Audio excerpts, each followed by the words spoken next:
22 September ছাত্রলীগের কেন্দ্রীয় সভাপতি সাদ্দাম হোসেন এবং সাধারণ সম্পাদক শেখ ওয়ালি আসিফ ইনান স্বাক্ষরিত এক বিবৃতিতে এ উদ্বেগ জানানো হয়। এতে বলা হয়, সম্প্রতি ঢাকা বিশ্ববিদ্যালয় তোফাজ্জল হোসেন, জাহাঙ্গীরনগর বিশ্ববিদ্যালয় শামীম মোল্লা এবং রাজশাহী বিশ্ববিদ্যালয় আব্দুল্লাহ আল মাসুদ সহ দেশের বিভিন্ন প্রান্তে সংগঠিত বিচার বহির্ভূত হত্যাকাণ্ডের বিষয়ে উদ্বেগ প্রকাশ করেছে ছাত্রলীগ। একই সঙ্গে নিরপেক্ষ তদন্ত সাপেক্ষে জড়িতদের বিরুদ্ধে পদক্ষেপ গ্রহণের জন্য প্রশাসন ও আইন শৃঙ্খলা বাহিনীর প্রতি আহ্বানও জানানো হয়।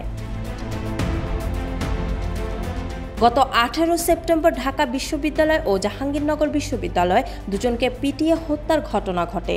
বুধবার বিকেল থেকে রাতের মধ্যে এই দুই হত্যাকাণ্ড ঘটে। এর মধ্যে জাবিতে নিহত শামীম মোল্লা বিশ্ববিদ্যালয় শাখা ছাত্রলীগের সাবেক নেতা এবং ঢাবিতে নিহত তোফাজ্জল হোসেন মানসিক ভারসাম্যহীন ব্যক্তি। ঢাবির ঘটনায় বিশ্ববিদ্যালয় প্রশাসন বাদী হয়ে অজ্ঞাত পরিচয় আসামিদের বিরুদ্ধে হত্যা মামলা করেছে। এর মধ্যে বিষয়টি নিয়ে সামাজিক যোগাযোগ মাধ্যম সহ সর্বত্র সমালোচনার ঝড় বইছে। ইডেন বে কক্সবাজার সমুদ্র সৈকতের উপর নিজেদের একটি ঠিকানা। মাত্র 5 লাখ টাকায় আপনিও হয়ে যেতে পারেন এই হোটেলের মালিক। ইডেন বে, আ কনসার্ন অফ ভাইয়া হোটেলস। দেশের স্বনামধন্য এই দুই বিশ্ববিদ্যালয় নির্মমভাবে পিটিয়ে হত্যার ঘটনায় দুঃখ প্রকাশ করেছেন স্বরাষ্ট্র উপদেষ্টা লেফটেন্যান্ট জেনারেল জাহাঙ্গীর আলম চৌধুরী।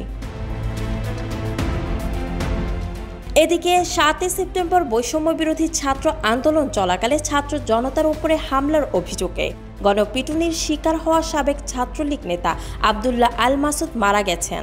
ওই দিন রাত 12টার দিকে রাজশাহী মেডিকেল কলেজ হাসপাতালে চিকিৎসাধীন অবস্থায় মারা যান তিনি। ওই দিন রাত 8:30টার দিকে নগরের বিনোদপুর বাজার এলাকায় মারধরের শিকার হন আব্দুল্লাহ আল মাসুদ। নিহত আব্দুল্লাহ আল মাসুদ চাঁপাইনবাবগঞ্জ জেলার শিবগঞ্জ উপজেলার রফিকুল ইসলামের ছেলে। রাজশাহী বিশ্ববিদ্যালয় মেডিকেল সেন্টারে স্টোর অফিসার পদে কর্মরত ছিলেন তিনি। প্রত্যক্ষদর্শীরা জানান, নিহত মাসুদ রাজশাহী বিশ্ববিদ্যালয় ক্যাম্পাস থেকে বিনোদপুরের বাসায় ফিরছিলেন। এ সময় বিনোদপুর বাজারে পৌঁছালে শিক্ষার্থীরা তাকে ঘিরে ফেলে। পরে থেকে গণপিটুনি দিয়ে প্রথমে মতিহার থানায় এবং পরবর্তীতে বোয়ালিয়া থানায় নিয়ে যাওয়া হয়। অবস্থা আশঙ্কাজনক হওয়ায় তাকে রাজশাহী মেডিকেল কলেজ হাসপাতালে ভর্তি করা হয়। হাসপাতালে চিকিৎসাধীন অবস্থায় রাতে মারা যান।